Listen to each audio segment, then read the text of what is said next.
네, 그러면 시작하도록 하겠습니다. 네, 안녕하세요. 소개받은 성균관대학교 정진규입니다. 네, 많은 칭찬을 해주셔서 이제 몸둘바를 모르겠는데요. 아무튼 오늘 말씀드릴 내용은 제목은 Asynchronous I/O Stack이라고 이제 SSD의 성능이 기하학적으로 발전해서 너무 빨라지고 있는 상황에서 커널의 I/O 스택이 어떻게 하면 그런 빠른 SSD에 대응을 잘 할 수 있을까에 대해서 나름대로 좀 고민을 해보고 해결책을 제시한 논문입니다. 그래서 이 논문은 유지닉스 ATC 작년도에 발표됐었고요. 그런 내용, 그래서 이 논문에 대해서 설명을 드리기 앞서서 간략하게 이 발표를 준비하면서 제가 그동안 어떤 연구를 했는지 한번 정리를 해봤는데요. 주로 크게 한 세 가지 테마로 연구를 했던 것 같아요. 첫 번째는 이제 클라우드 컴퓨팅을 위한 머신 가상화 기법에 대해서 과거에 연구를 했었고, 그리고 또 과거에는 이제 모바일 시스템, 뭐 스마트 안드로이드 같은 이런 스마트 디바이스에서의 메모리 매니지먼트 같은 걸 연구를 했었고, 최근에는 이제 이머징 스토리지 테크놀로지에 좀 대응을 잘하기 위한 I/O 소프트웨어 스택에 대해서 연구를 주로 했었습니다. 그래서 최근에 연구한 내용들이 어떤 것이 있었는지 간략하게 말씀을 드리자면, 어, 첫 번째로 말씀드릴 건 이제 이런 빠른 SSD가 존재를 할 때 이 I/O 스택에서 DB나 NoSQL 같은 데이터 인텐시브 애플리케이션이 어떻게 하면 잘 동작을 할 수 있는지, 그러기 위해서 이 I/O 스택 전체에 걸쳐서 I/O를 프라이어타이즈를 잘 하면 그것이 성능에 상당한 도움이 된다. 그런 연구를 한 적이 있고요. 그리고 그다음에는 이 I/O 스택 자체가 이제 삼성의 GSSD라든지 인텔의 옵텐 SSD 같은 이런 이른바 초저지연 SSD가 등장을 하면서 이 초저지연이라는 것이 이제 뭐 예를 들면 I/O 레이턴시가 뭐 10 마이크로 세컨드 그보다 더 짧은 그런 아주 빠른 저장 장치일 때 어떻게 그런 I/O 저장 장치에 적절하게 성능을 제공하는 커널 스택이 될 수 있는가에 대한 연구를 했었고요. 최근에는 또 이런 I/O 스택을 로우 레이턴시 I/O 스택을 만들었더니 이것에 I/O 스케줄링 펑션이 없어서 그런 I/O 스케줄링 펑션을 좀 더 보강을 한 그런 I/O 스택도 연구를 했습니다. 근데 이거는 아직은 이제 발표는 안 한 상태이고요. 그 외에도 주로 소프트웨어로 연구를 했지만 또 한편으로 고민을 해본 게 만약에 이런 초저지연 저장 장치가 있을 때 CPU 쪽에서 어떤 고민을 해보면 더 컴퓨터 시스템에 도움이 될 것인가에 대해서 고민을 해서 이제 하드웨어로 디맨드 페이징을 한번 처리해 보자라는 논문도 이것은 이제 서울대학교 이재혁 교수님하고 같이 공동 연구를 했었고요. 그리고 그 외에도 뭐 비휘발성 메모리가 있을 때 라이트 버퍼를 어떻게 잘 매니지먼트를 하면 애플리케이션 성능이 좋아질까. 아무튼 전반적으로 이런 스토리지 테크놀로지가 발전을 할 때 이 소프트웨어에서 어떻게 잘 해보면 시스템이 좋아질 것인가에 대한 고민을 주로 했었고요. 오늘은 그 중에서 이제 이 로우 레이턴시 I/O 스택에 대해서 좀 더 자세히 말씀을 드리고자 합니다. 그래서 모티베이션은 이것과 같습니다. 컴퓨터 구조에서 주로 보여주는 그림이죠. 그래서 컴퓨터 시스템을 구성하는 주요 컴포넌트들의 접근 시간을 로그 스케일로 플러팅을 한 건데요. 보시면 항상 이 밑에 있는 선 두 개가 뭐 DRAM, SRAM 그리고 뭐 CPU도 SRAM에 유사한 위치에 있다고 봤을 때 메모리와 하드디스크, 세컨더리 스토리지 간의 퍼포먼스 갭은 상당히 크게 존재를 했었어요. 하지만 SSD가 나오면서 그 갭이 현저하게 줄어들기 시작했고요. 하지만 제가 모티베이션을 가진 건 더 빠른 SSD입니다. 이른바 울트라 로우 레이턴시 SSD라고 불리는 삼성의 GSSD라든지 인텔의 옵텐 SSD 이런 SSD의 I/O 성능을 보면 그 I/O 디바이스 타임만 생각을 해봤을 때 한 싱글 디짓 마이크로 세컨드로 매우 빠른 I/O 레이턴시를 보여줘요. 이런 I/O 디바이스들이 등장을 하면 결국 이제 문제점들이 발생을 하게 되는 것인데 제가 어드레스를 했던 그 문제점은 무엇이냐면 커널의 I/O 스택 오버헤드가 문제가 된다는 것이죠. 결국 이 커널의 I/O 스택이라는 것이 우리가 애플리케이션에서 뭐 sys read, 뭐 sys write 같은 시스템 콜을 수행했을 때 그 I/O 오퍼레이션을 수행해주는 일들이 일어나게 되는데요. 그 시간이 상대적으로 디바이스가 빨라지니까 문제가 된다는 거예요.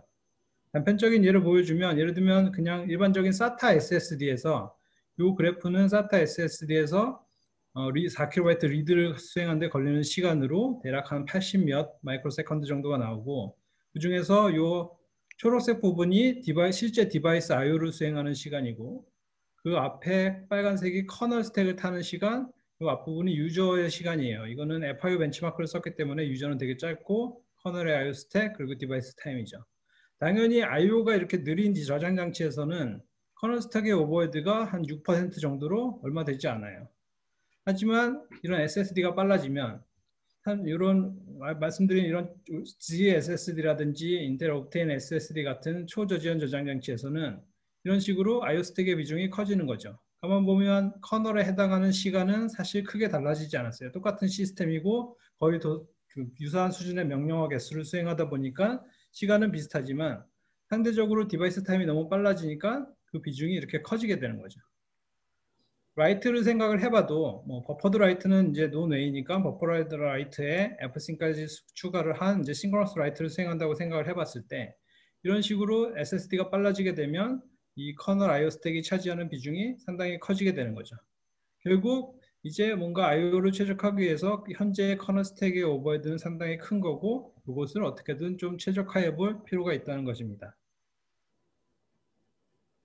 그래서 이제 그러면 IO 최적화, 커널 IO 스택을 최적화할 수 있는 직관적인 방법은 생각해 보면 커널 IO 스택에서 일어나는 오퍼레이션들을 면밀히 분석을 해서 그래서 이제 이것을 최적화를 하면 되겠죠. 그래서 여기서 빨간색으로 보이는 부분이 이제 커널 IO 스택의 오퍼레이션이라고 생각을 하시면 됩니다.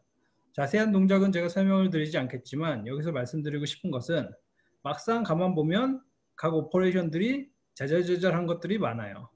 예를 들면 0.3 마이크로 세컨드, 0.33, 0.72 이런 것들을 더 줄이면 어떻게 최적화를 해서 줄일 수 있는가에 대한 고민이 이제 저희들한테 맞닥뜨려진 이제 질문이었던 것이죠. 뭐 라이트를 생각을 해봐도 싱크로너스 라이트를 수행한다고 생각해 보면 이제 라이트에 F싱크까지 수행을 한다고 하면 보통 파일 시스템이 크래시 컨시스턴시 메커니즘을 제공을 해서 그래서 보통 세 가지 IO가 일어나게 되고 그 세 가지 IO 앞에 각각의 IO 스택 오퍼레이션들이 이런 식으로 존재를 하게 됩니다. 이것도 마찬가지로 이거를 하나하나 어떻게 최적화를 해야 되나에 대한 고민에 대해서 상당히 큰 이제 고민이 된 거죠. 이런 0.3 마이크로 세컨드를 뭐 0.2 마이크로 세컨드로 줄이고 0.3을 0.2로 줄이고 이런 걸 하나하나 줄인다는 게 되게 어려운 고민이 될 수 있었다라는 거죠. 그래서 저희가 생각해 본 방법은 조금 생각을 달리 해보자. 무엇이냐면 이제 저희 논문의 제목이 Asynchronous IO 스택인데 결국 Asynchronous IO에서 뭔가 힌트를 얻은 것입니다. 무엇이냐면 우리가 IO를 수행할 때 직관적으로 사용하는 방법은 싱크로너스 IO예요. 무슨 이야기냐면 컴퓨테이션 작업이 있고 IO가 있을 때 이 둘을 수행하는 아주 직관적인 방법은 싱크로너스하게 그냥 IO를 던지는 거죠. 하지만 만약에 그 두 오퍼레이션 간에 서로 오버래핑할 수 있는 부분이 존재를 하면 그것을 서로 이렇게 오버래핑을 시키면 이게 결국 일종의 에이싱크로너스 IO죠. IO를 던져놓고 이 IO와 비동기적으로 스레드는 계속 자기의 일을 하는 것이죠. 이런 식으로 이 컴퓨테이션과 IO 오퍼레이션을 오버래핑을 수행을 하게 되면 결과적으로 스루풋을 높일 수 있는 게 첫 번째죠. 왜냐하면 CPU와 IO 디바이스를 동시에 사용을 할 수 있으니까요. 하지만 부가적으로 이 하나의 일을 수행하는 내가 A와 B를 동시에 결과적으로 다 수행하는 레이텐시 자체도 좀 줄일 수 있다는 것입니다. 여기 무엇이냐? 만약에 이런 에이싱크로너스 IO, 즉 IO와 컴퓨테이션 파트를 오버래핑하는 그 방법을 IO 스택 오퍼레이션 그 자체에다가 적용을 하면 우리가 뭔가 더 빠른 IO 스택을 만들 수 있지 않겠느냐가 저희의 이제 아이디어였고요. 그래서 저희의 아이디어가 적용이 된 리드 라이트 패스에 대해서 간략하게 먼저 말씀을 드리면 다음과 같습니다. 바닐라 커널에서의 리드 IO 패스를 보면 IO 스택 오퍼레이션이 싱크로너스하게 발생을 하고 오퍼레이션이 생기고 그것에 싱크로너스하게 IO 오퍼레이션이 수행을 하게 됩니다. 그리고 그 IO가 끝나면 다시 IO 스택 오퍼레이션을 해서 리턴 투 유저를 하게 되죠. 저희 아이디어는 IO 스택 오퍼레이션 중에서 IO와 오버래핑을 시킬 수 있는 이런 오퍼레이션들을 이렇게 에이싱크로너스하게 수행을 하도록 만들어서 결과적으로 리드 레이텐시를 요 시스템, 요 커널에서 제공하는 리드 오퍼레이션의 레이텐시를 줄이고자 했습니다. 라이트의 경우에는 먼저 그냥 단순히 버퍼드 라이트의 경우에는 사실 하는 것이 별로 없어요. 왜냐하면 애플리케이션이 라이트를 요청을 해도 그냥 OS의 버퍼 캐시 같은데 데이터를 버퍼링하고 바로 리턴 투 유저로 돌아가니까요. 그래서 저희가 고민을 했던 부분은 이제 F싱크 같이 유저에서 싱크로너스하게 데이터를 디스크까지 내려보내달라는 요청이 있을 때의 오퍼레이션에 대해서 초점을 두었고요. 그래서 일반적인 저널링 파일 시스템에서는 이런 식으로 크래시 컨시스턴시 메커니즘을 위해서 IO 스택 오퍼레이션 IO, IO 스택 IO 이런 식으로 총 3번의 IO가 발생을 하게 되는데요. 그래서 저희는 이것도 마찬가지로 요 IO 스택 오퍼레이션을 IO와 서로 오버래핑 시키도록 만들어서 레이턴시를 줄이도록 하는 효과를 얻었습니다. 그래서 여기까지가 전반적으로 저희의 저희의 제안하는 스킴의 오버뷰를 보여드리는 것이고요. 그래서 이러한 방법에 대해서 구체적으로 리드 패스에서 어떤 일들을 했는지, 그리고 저희가 그 과정에서 블락 IO 레이어의 오버헤드가 좀 크기 때문에 그것의 오버헤드를 개선하기 위한 라이트 웨이트 블락 IO 레이어라는 것을 또 소개시켜 드릴 것이고요. 그 이후에 저희의 라이트 패스에서는 또 어떤 일들을 수행했는지 말씀드리고 이밸루에이션 결과를 보여드리고 결론을 맺도록 하겠습니다. 그래서 이제 좀 더 구체적으로 저희 리드 패스를 어떻게 최적화를 했는지 말씀드리면, 먼저 리드 패스에서의 동작을 분석을 하고 그것에 대한 최적화를 수행을 했는데요. 리드 패스에서 일어나는 일들에 대해서 말씀을 드리면 다음과 같은 일들이 발생을 합니다. 그리고 IO 스택이니까 여러 개의 레이어에서 각각의 일들을 수행해서 결과적으로 리드 IO가 발생을 하게 되는데, 제일 첫 번째로 하는 일이 페이지 캐시 VFS단에 이제 페이지 캐시 레이어로 와서 이제 페이지 캐시 룩업을 수행하죠. 기본적으로 버퍼드 리드를 이제 가정을 하고 있으니까 페이지 캐시에 만약에 내가 원하는 데이터가 있는지 룩업을 해보고, 만약에 내가 원하는 데이터가 없을 경우에는 이제 실제 IO를 수행하기 위해서 그 IO를 담을 페이지를 하나 얼로케이트를 하게 됩니다. 그 이후에는 이제 파일 시스템에다가 이 법 페이지의 실제 내용을 디스크로부터 채워주라는 요청을 내려보내게 되죠. 그래서 이 페이지 캐시, 파일 시스템에서 그 다음으로 하는 일은 요 allocate 된 페이지를 먼저 페이지 캐시에 이제 넣어놓게 됩니다. 왜냐하면 페이지 캐시에 미리 넣어놓음으로써 나중에 혹시 똑같은 페이지를 접근하는 스레드가 있을 때 그들 간의 어떤 싱크로니제이션에서 좀 이득이 생기게 되거든요. 그리고 나서는 이제 요 읽고자 하는 파일 페이지의 로지컬 블락 어드레스를 이제 판단을 하고요. 그 다음으로는 이제 IO를 밑에 있는 블락 레이어에 보내게 됩니다. 그래서 BIO 서브미션을 통해서 블락 레이어를 보내게 되고, 참고로 말씀드리면 각각의 오퍼레이션에서 걸리는 시간은 저희가 옵텐 SSD 기준으로 측정을 한 거고요. 4KB IO 기준으로 측정을 한 거고, 요 밑에 보이는 박스도 각각의 시간의 스케일에 맞게 크기를 맞춰서 그린 것입니다. 그렇게 하고 나면 이제 블락 레이어를 통해서 이제 결국 디바이스 드라이버 레이어까지 오면 이제 NVMe 디바이스를 기준으로 작성이 되어 있는데, NVMe 디바이스 드라이버 레이어에서 첫 번째로 하는 일은 DMA 매핑 오퍼레이션이에요. 무엇이냐면 그 allocate 된 페이지에 이제 DMA를 하려면 IO 어드레스 스페이스의 그 페이지에 대한 어드레스를 매핑을 해야 되는데, 그걸 이제 IO MMU를 통해서 그 어드레스 매핑을 수행을 하죠. 그 DMA 매핑 어드레스 오퍼레이션을 수행하고 나면 마지막으로 이제 NVMe IO 커맨드를 만들어서 그것을 이제 디바이스의 커맨드 큐에 전달을 하게 됩니다. 그렇게까지 하고 나면 실제 IO가 내려간 것이고, 주로 이제 요 IO를 요청한 스레드는 컨텍스트 스위치가 되는 와중에 IO는 이제 디바이스에서 처리가 되게 되겠고요. 그래서 IO가 끝나게 되면 그때 다시 이제 인터럽트가 날라와서 인터럽트 핸들러에서는 첫 번째로 그 DMA 매핑을 했던 것을 이제 다시 언매핑을 수행을 하죠. 그 버퍼는 이제 DMA가 필요 없으니까 IO 어드레스 스페이스에서 언매핑을 수행을 하게 되고요. 그 이후에 그 블락 리퀘스트에 대한 컴플리션을 수행을 해서 결과적으로는 이 IO를 요청을 했고 기다리고 있던 스레드를 깨워주게 되고, 컨텍스트 스위치를 깨워주게 되고, 마지막으로 이 리드를 요청했던 유저 스레드는 다시 페이지 캐시에서 이제는 페이지 캐시에 데이터가 준비가 되어 있으니까 그 데이터를 유저 메모리로 카피해가는 카피 투 유저 과정을 거치게 됩니다. 여기까지 하면 이제 리드를 다 수행을 하게 된 거예요. 앞에서 말씀드렸듯이 각각의 오퍼레이션은 이제 자잘자잘해서 이걸 하나하나 최적화를 좀 더 한다는 것은 좀 어렵지만, 이제 저희는 그 오퍼레이션 중에서 이 IO와 오버래핑을 할 수 있는 오퍼레이션을 찾아서 그 오버래핑을 수행을 하게 됩니다. 근데 가만 보면 사실 이 오퍼레이션들 하나하나를 다 생각해 보면 막상 되게 필요한 오퍼레이션 같아요. 그래서 약간의 이제 트릭도 좀 써가면서 오버래핑을 수행하게 되는데, 저희가 첫 번째로 타겟팅을 하는 오퍼레이션은 페이지 알로케이션과 DMA 매핑이에요.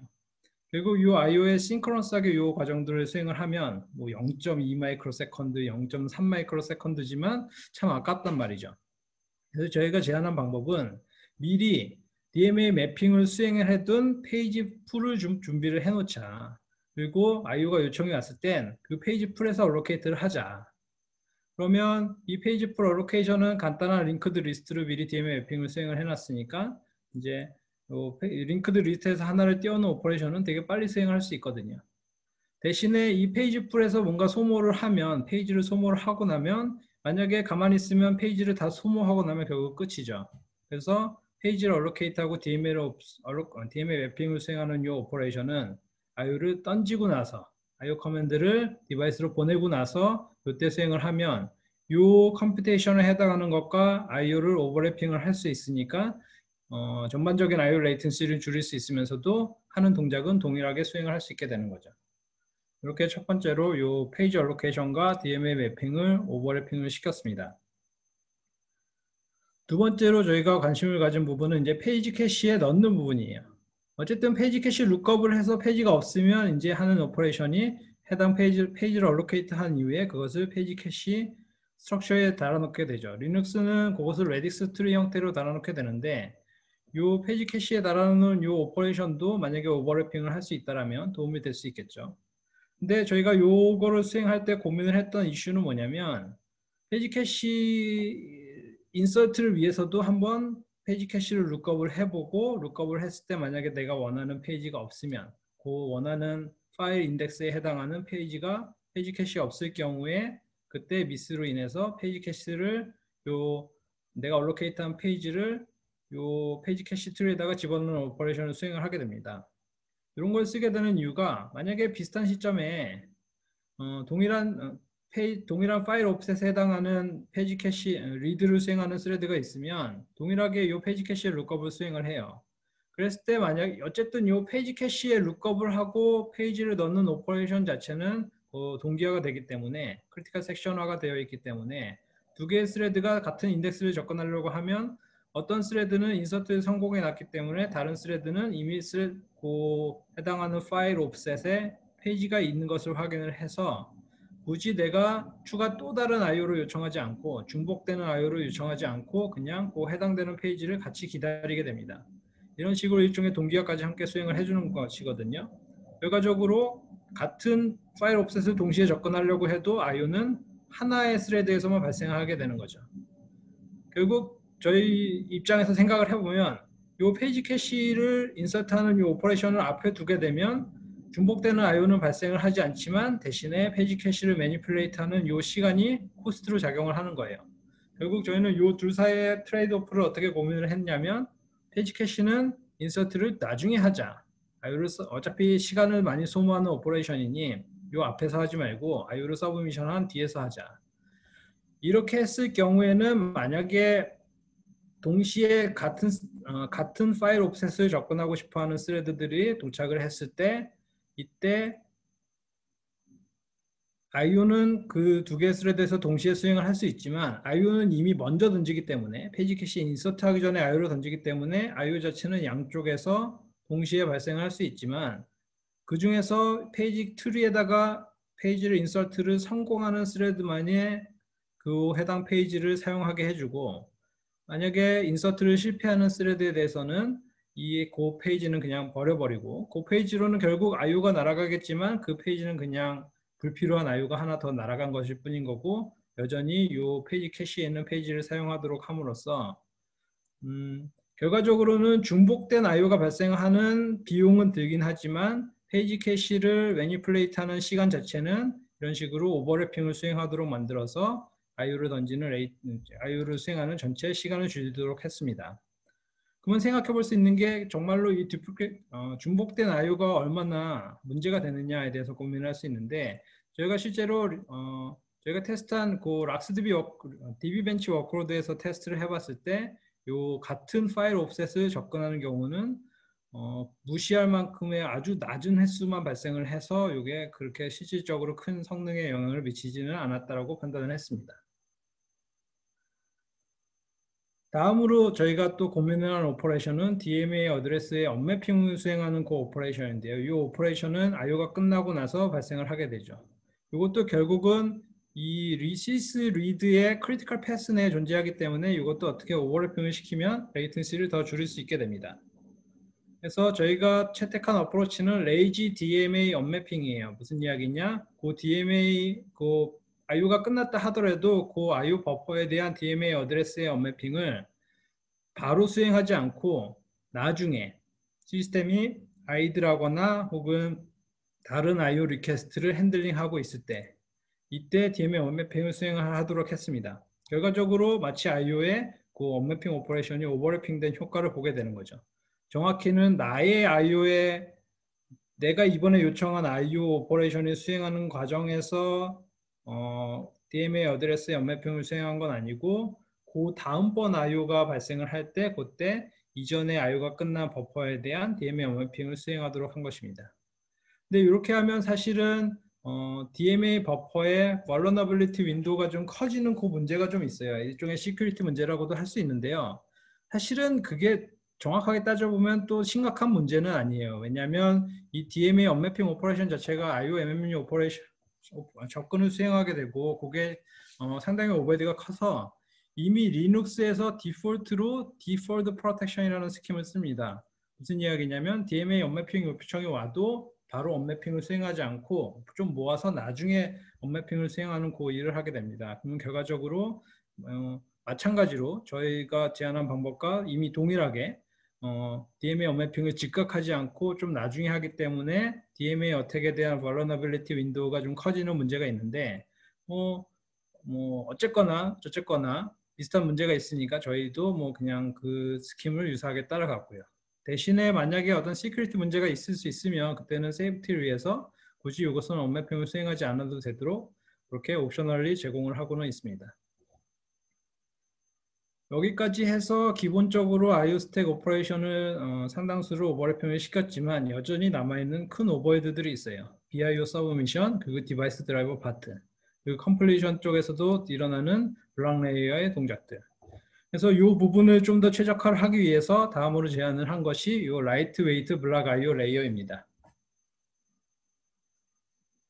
네, 그래서 이 오퍼레이션에 대해서 말씀을 드리면 블락 레이어의 동작의 최적화를 말씀드리려면 먼저 현재 블락 레이어가 어떤 식으로 동작하고 어떤 오버헤드가 있는지를 말씀드려야 되는데 리눅스에서는 이제 멀티큐 블락 레이어라는 것을 써서 동작을 하게 됩니다.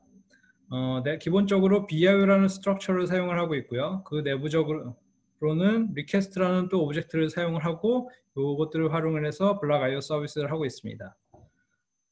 주로 서브 및 BIO라는 이 펑션을 통해서 블락 IO 리퀘스트가 이 블락 레이어로 들어오고 그때부터 일어나는 일들이 무엇이냐면 우선 이 두 가지 윈 레이어에서는 BIO라는 오브젝트로 사용을 하지만 이게 블락 레이어로 내려오면 이제 리퀘스트라는 오브젝트로 만들어지게 되고 그 과정에서 뭐 여러 가지 BIO들과 머지 오퍼레이션 인접한 블락 IO 요청들과 머지 오퍼레이션도 수행을 하고 태그 얼로케이션도 하고 등등의 여러 가지 오퍼레이션을 수행을 합니다.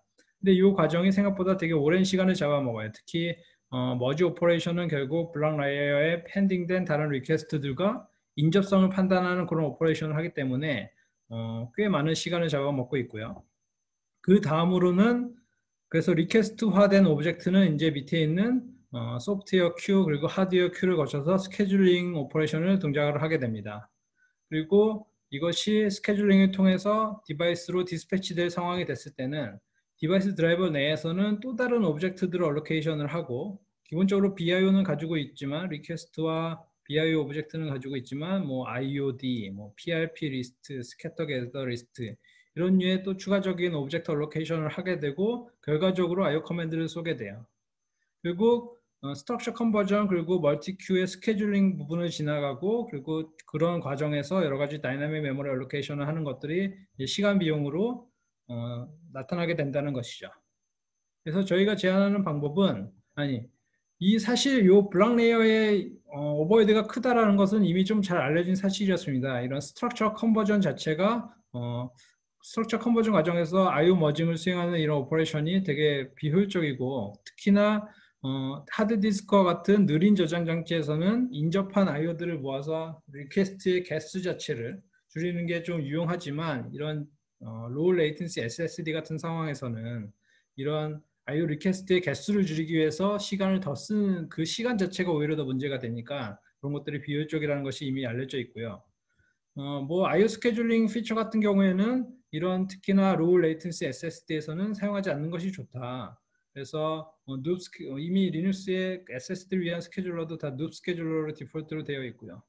그리고 이런 스케줄링 레이어 자체도 바이패스하는 것이 레이턴시 입장에서는 사실 더 도움이 된다는 것은 이미 잘 알려진 사실이고요.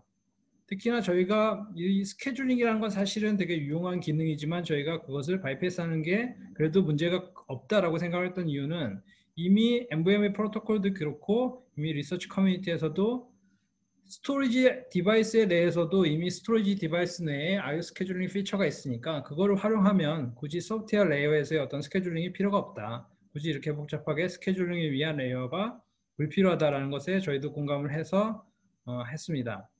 그리고 앞에서 말씀드렸듯이 여러 가지 다이나믹 메모리 어로케이션을 수행하는 게 기본적으로 리눅스에서는 이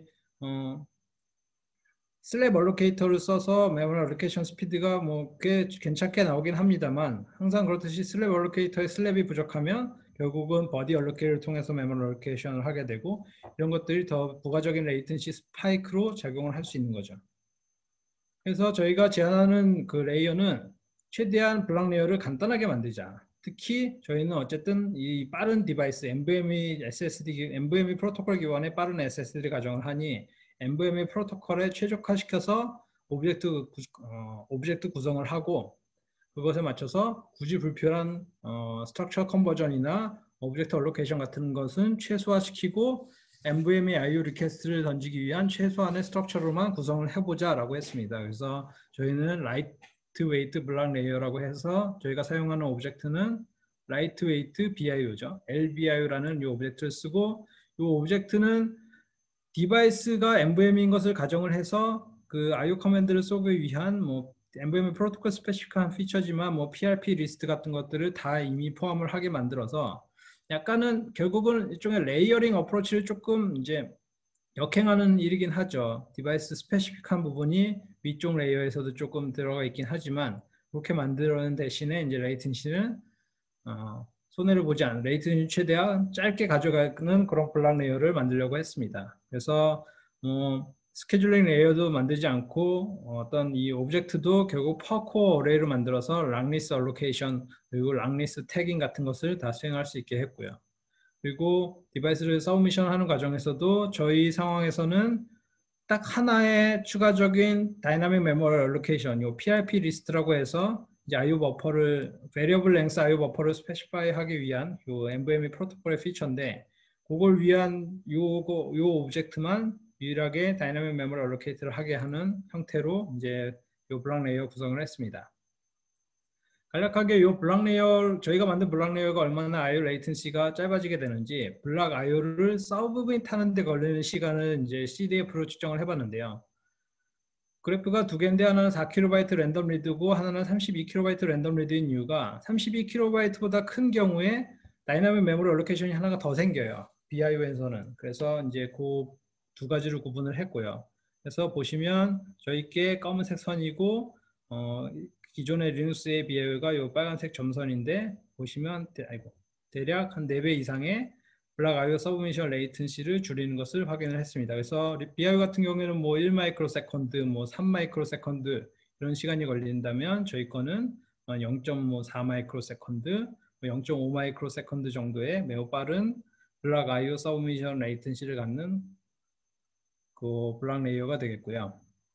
그래서 결과적으로 이 리드 패스에서의 동작을 살펴보면 아까 보여드렸던 남아있던 이 블락 레이어 관련된 파트가 이 아래 그림처럼 이렇게 줄어들어서 결과적으로 레이턴시를 더 줄였고요.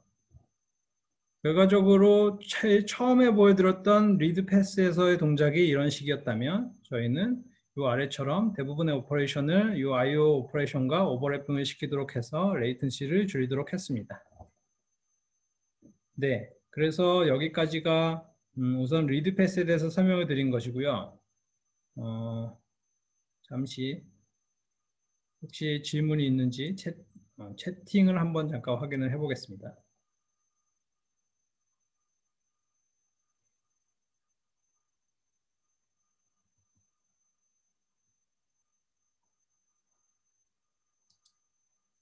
네, 질문이 없으시네요. 네, 그래서 다음으로 넘어가면 다음으로 말씀드릴 내용은 이제 라이트 패스입니다. 그래서 여기서도 마찬가지로 기존 라이트 패스를 분석하고 저희의 기법, 오버래핑 기법을 제안을 하는데요. 라이트 패스는 약간 조금 동작이 달라요. 기본적으로 라이트 패스에서도 앞서 말씀드린 라이트 웨이트 블락 레이어를 제공하는 것은 마찬가지이지만 이 라이트 패스는 뭔가 앞에서 리드 패스에서 적용을 했던 형태의 어떤 오버래핑이 생각보다 쉽지가 않습니다. 왜냐하면 라이트가 어디에서 일어날지 모르기 때문에 그걸 미리 준비하는데 사실 되게 어려움이 있거든요. 가만 생각해보면 리드 쪽은 어느 파일 옵셋이 읽힐지 모르지만 어쨌든 뭔가 새로운 게 읽힐 때는 뭐 페이지도 필요하고 DMA 매핑도 필요하고 이런 것을 미리 준비할 수 있는 무언가가 존재하는데 라이트 쪽은 좀 그렇지가 않아요.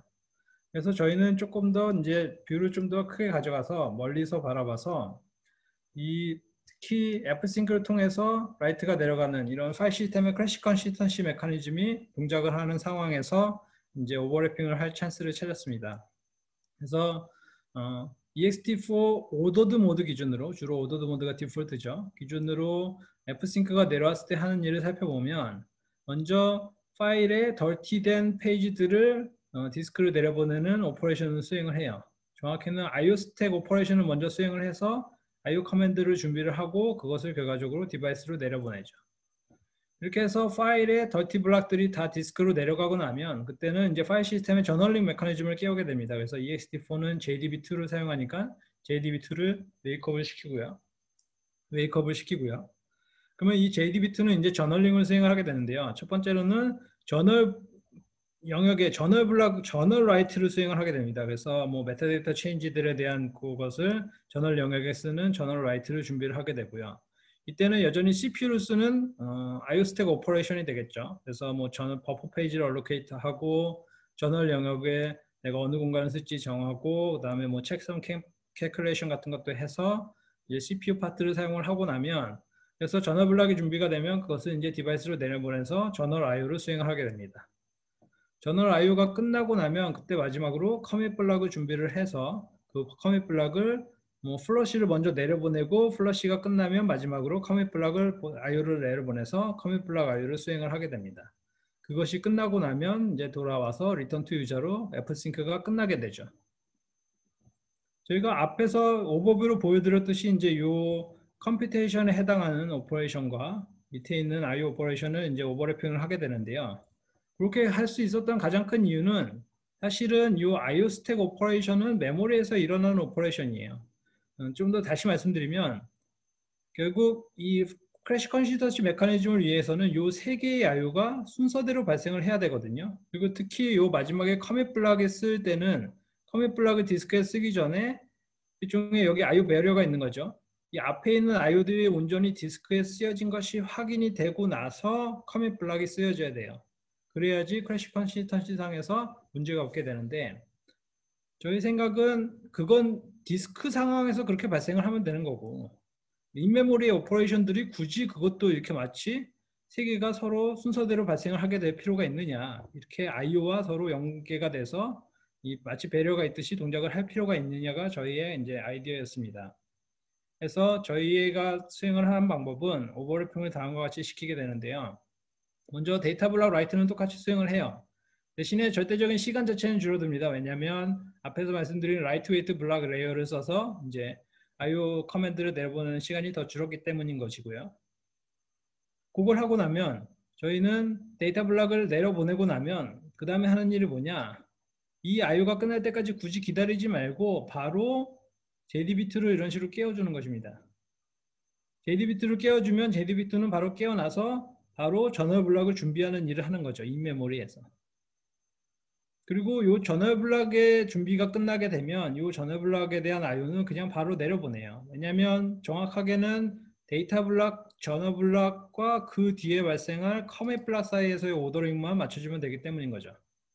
그래서 저널 블락을 내려보내게 되고 하지만 이미 데이터 블락이 먼저 내려갔으니까 데이터 블락 IO가 끝나고 저널 블락 IO가 처리가 되겠죠. 그러는 와중에 커밋 블락에 대한 준비도 마찬가지로 수행을 합니다. 대신에 커밋 블락에 대해서는 저널 블락과 다르게 IO를 내려보내진 않아요. 왜냐하면 디스크 내부에서 어떤 리오더링이 발생할지 모르니까 커밋 블락은 준비만 해놓고 그 다음에는 이제 모든 것을 기다립니다. 무엇을 기다리냐? 밑에 내려놓은 데이터 블락 IO와 저널 블락 IO를 모두 다 기다리게 되는 것이죠. 그래서 저널 블락 IO가 끝난 것이 확인이 되고 나면 그때 돼서 플러시를 내려보내고 그 이후에 커밋 블락을 내려보내도록 해서 결국 온디스크 상황에서는 어쨌든 이 크래시 컨시스턴시를 위해서 이 저널링에서 필요로 하는 커밋 블락과 그 앞에 있는 IO 사이에 이 배리어가 확실히 지켜지도록 이렇게 IO를 수행을 했고, 하지만 어차피 이 컴퓨테이션에 해당하는 파트는 어차피 인메모리에 해당하는 파트예요. 만약에 위에서 내가 미리미리 준비를 해놨다 하더라도 결국 디스크의 어떤 값을 바꾼 건 아니고 메모리상의 어떤 값만 바꾼 거기 때문에 만약에 컴퓨터가 꺼졌다 켜졌을 때 어차피 메모리를 내가 읽어보지 않는 어차피 날아가는 값인 거고, 내가 크래시 리커버리를 위해서 보는 건 온전히 디스크에 쓰여져 있는 데이터니까 이 컴퓨테이션에 해당하는 저널링 관련된 메모리에서 동작하는 이 동작들은 좀 미리 당겨서 수행을 해도 괜찮다는 것이 이제 저희 생각이었고 그렇게 구현을 했습니다. 그래서 결과적으로 앞에서 보여드렸던 바닐라 커널의 fsync 패스 대비 저희의 동작은 아래와 같이 수행이 되고 이런 식으로 레이턴시가 줄어들 수 있을 거라고 기대를 할 수 있습니다. 그래서 이런 것에 대해서 저희가 이제 리눅스 커널에 임플리멘트를 하고 이벨레이트를 수행을 했습니다. 그래서 사용한 커널은 리눅스 커널 5.0.5이고요. 일반적인 서버 환경에서 실험을 했고 사용한 스토리지 디바이스는 삼성 GSSD 그리고 옵테인 SSD가 되는데요. 논문에는 두 가지 결과가 다 있지만 이 발표에서는 옵테인 SSD의 결과만 가져왔습니다. 워크로드는 이제 신테틱 벤치마크로 FIO를 사용을 했고 리얼월드 워크로드로 락스DB의 DB벤치를 사용을 했습니다. 그래서 첫 번째로 보여드린 것은 FIO 성능인데요. 먼저 랜덤 리드의 성능입니다. 그래서 왼쪽은 싱글 스레드에서 블락 사이즈를 변경하면서 IO 레이턴시가 얼마가 나오는지를 보는 것이고요. 오른쪽은 이제 4KB 블락 사이즈 기준으로 스레드의 개수를 늘려가면서 IOPS가 얼마나 나오는지 스루풋을 측정하는 그림입니다.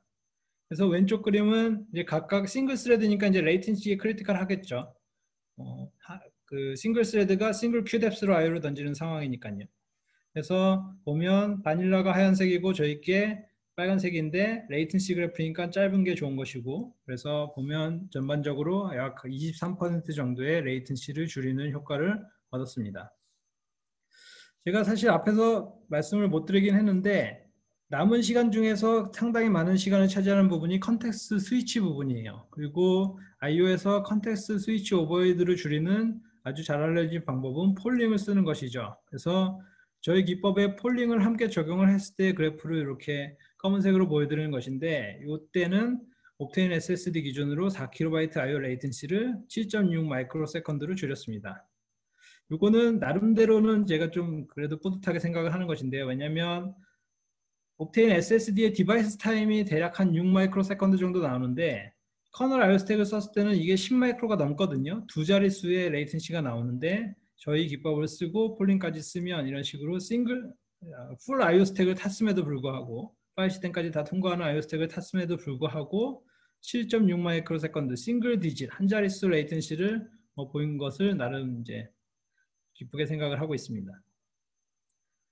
다음으로 오른쪽 그래프는 이제 스레드를 늘려가면서 IOPS가 얼마나 잘 따라오는지 성능을 측정을 했고요. 보시면 그래서 이 IOPS 스루풋 그래프니까 값이 높을수록 좋은 것이고요. 그래서 항상 디바이스가 세츄레이트 되고 나면 어차피 IOPS 성능은 똑같고, 하지만 그 전에는 항상 저희 것이 먼저 더 좋은 성능을 보이는 것을, 같은 스레드일 때 바닐라 커널 대비 더 좋은 성능을 보이는 것을 확인을 했습니다. 다음으로 보여드리는 그래프는 이제 라이트 성능인데요. 그래서 라이트와 F싱크를 수행하는 FIO 벤치마크에 대해서 측정을 했고요. 우선 여기는 ext4 오더드 모드만 보여드리고 논문에는 ext4 저널링 모드도 함께 실험을 했습니다.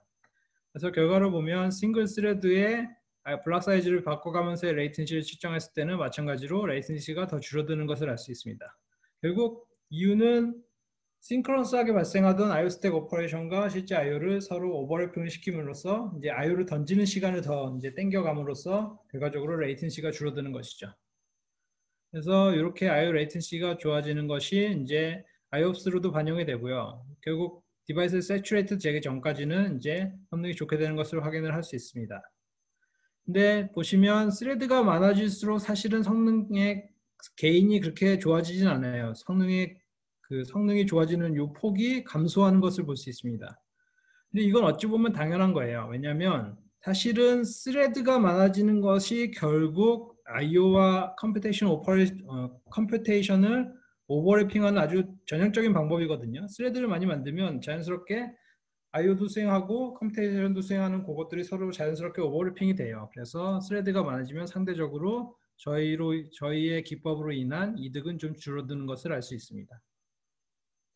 그래서 이번에는 좀 리얼워드 워크로드로 이제 락스DB 워크로드를 이제 DB벤치를 사용해서 성능을 측정을 했고요. 그래서 왼쪽은 리드 랜덤 워크로드, 오른쪽은 필 싱크 워크로드입니다. 그래서 리드 랜덤 워크로드에서 이렇게 스레드를 변화시키면서 스루풋을 측정을 했을 때 최대 한 27% 정도의 성능 향상을 얻었고요. 필 싱크 워크로드에서도 스레드를 증가시켜가면서 스루풋을 측정을 했을 때 최대 한 44% 정도의 성능 향상을 얻었습니다. 그래서 요 다음 슬라이드는 조금 더 얘기를 드리고자 해서 준비를 했는데요. 그러니까 저희가 사실은 이제 빠른 SSD를 쓰면서 결국 IO 스택에 최적화를 수행을 해서 성능을 최대한 잘 끌어보자인 거죠. IO 스택의 오퍼레이션을 최대한 쥐어짜서 저희가 사실은 달성하고 싶었던 건 SSD가 정말 빨라지면 원래 IO 디바이스가 빨라지면 그 빠른 IO 디바이스를 사용하는 좋은 방법 중에 하나는 유저 레벨 IO를 쓰는 거예요. 뭐 인텔의 SPDK 같은 걸 쓰는 거죠. 그래서 유저 레벨 드라이버를 사용을 했을 때는 당연히 커널의 IO 스택 오퍼레이션이 완전히 배제가 되니까 성능이 디바이스의 시간만큼 거의 나올 수 있게 되는 것이죠. 그래서 이 그래프는 바닐라 커널, 저희 거, 그리고 SPDK에서의 IO 레이턴시를 비교를 해본 것이에요. 근데 보면 저희가 원래 사실은 야심차게 커널 스택을 쓰지만 레이턴시는 SPDK와 동일하게 만들어 보자 라는 좀 사실은 좀 어찌 보면 불가능할지도 모른 하지만 야심차게 그런 목표를 가지고 이 작업을 수행을 했었는데요. 우선은 바닐라 대비는 상당히 내려온 것을 알 수 있어요. 바닐라 대비는 이렇게 뚝뚝뚝 떨어진 것을 알 수 있지만 여전히 이 빗금치 부분과 빨간색 부분이 존재를 합니다.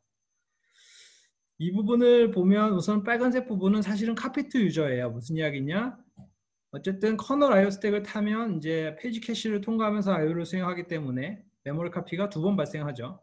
DMA가 한 번 발생하고 DMA를 통해서 메모리에 올려놓고 커널 메모리에서 유저 메모리로 메모리 카피가 일어나니까요. 그 커널에서 유저 메모리를 가는 메모리 카피의 시간이 이 빨간색에 해당하는 부분인데 당연히 이 시간이 SPDK에서는 없기 때문에 SPDK가 그 시간만큼 더 이득을 보는데 이거는 저희는 사실은 큰 문제는 아니라고 생각을 합니다. 왜냐하면 SPDK 같은 경우에는 자체적인 어떤 버퍼링 매니지먼트를 또 한다면 마치 페이지 캐시 같은 매니지먼트를 또 한다면 결과적으로 동일한 시간이 추가가 될 테니까요. 하지만 그 위에 나온 이 빗금침 오퍼레이션들은 결국 저희가 내부적으로 분석을 해보면 뭐 페이지 캐시 관련된 오퍼레이션들이 좀 더 들어가고 그 다음에 파일 시스템 오퍼레이션도 마찬가지로 좀 더 남아 있고요. 그 다음에 또 한 가지 큰 축을 차지하는 게 컨텍스트 스위치에 해당하는 부분이에요. 그래서 컨텍스트 스위치에 해당하는 부분도 사실은 SPDK는 폴링을 쓰기 때문에 그 부분이 배제가 되는데 대신에 SPDK는 폴링을 씀으로 인해서 CPU 유틸리제이션이 좀 높아지는 그런 또 단점이 있으니까 이제 절대적으로 레이턴시가 SPDK가 더 좋기 때문에 더 좋다라고 얘기하기는 좀 어렵지 않을까 싶고요. 그리고 마지막으로 SPDK는 사실은 엄밀히 따지면 순전히 IO만 던져주는 일종의 디바이스 드라이버 정도의 역할만 하고 있고요. 결국 디스크라는 것이 이제 블락 어레이인데 어레이 오브 블락이죠. 블락이 쫙 연속되게 있는 거기에 뭐 파일의 형상화를 시키고 뭐 혹은 디렉토리 형상화를 시키는 이런 파일 스트럭처 같은 파일 앱스트랙션을 제공해주는 뭔가의 레이어가 SPDK 실험에는 존재하지 않습니다. 그 위에 뭐 블랍 FS라든지 이런 것들을 함께 붙여야 되는데 그런 오퍼레이션을 수행을 한다면 결국 그런 파일 시스템이 존재하는 이유가 블락 레이어 자체는 너무 단순하고 거기에 파일 앱스트랙션이라는 아주 유용한 형태의 앱스트랙션을 사용하기 위해서 파일 시스템이 존재하는 건데 그런 애들이 있게 된다면 그 오퍼레이션들도 이 SPDK 시간을 더 올려서 뭐 제가 주장하는 거지만 근거 없는 주장이지만 비슷해지지 않을까라는 좀 그런 생각은 좀 하고 있고요. 그럼에도 이런 카피트 유저 같은 시간을 좀 더 줄이기 위해서 내부적으로 좀 더 연구를 수행하고는 있는데 아직까지는 이렇게 뭐 그럴싸한 괜찮은 좀 연구 결과는 없는 게 좀 아쉽고 혹시라도 그런 게 더 준비가 된다면 또 공유를 드릴 수 있는 기회가 되면 좋을 것 같습니다. 네, 아무튼 좀 마지막에 좀 많은 말씀을 드렸는데요. 어쨌든 이제 저희가 제안한 이 asynchronous IO 스택이라는 것은 커널 IO 스택이 이제 low latency SSD에서 잘 대응을 하기 위해서 그 커널 IO 스택의 레이턴시를 줄이기 위한 뭔가의 아이디어가 필요했고 저희는 이 asynchronous IO라는 이 컨셉을 활용을 해서 커널 IO 스택의 오퍼레이션이 IO와 오버랩이 되도록 함으로써 이제 전체 IO 레이턴시를 좀 줄이도록 하는 그런 오퍼레이션을 제안을 했고요. IO 스택 오퍼레이션을 제안을 했고 그리고 블락 레이어 자체도 현재의 블락 레이어가 이런 로우 레이턴시에 적절하지 않으니까 좀 더 최적화를 시켰고 이런 이런 그 제안하는 기법들을 통해서 옵테인 SSD 기준으로 싱글 디짓 마이크로 세컨드의 IO 레이턴시도 보였고 FIO 그리고 DB벤치 워크로드에서도 성능이 좋아지는 것을 확인을 했습니다. 저희가 요 스택을 만들어서 이제 그 GitHub에 이제 오픈소스로 공개를 해놨고 만약에 이제 궁금하신 분들은 요 URL에 들어가셔서 자유롭게 사용을 하시면 됩니다. 네, 그래서 제가 오늘 준비한 내용은 여기까지고 뭐 질문이나 코멘트 주시면 감사합니다.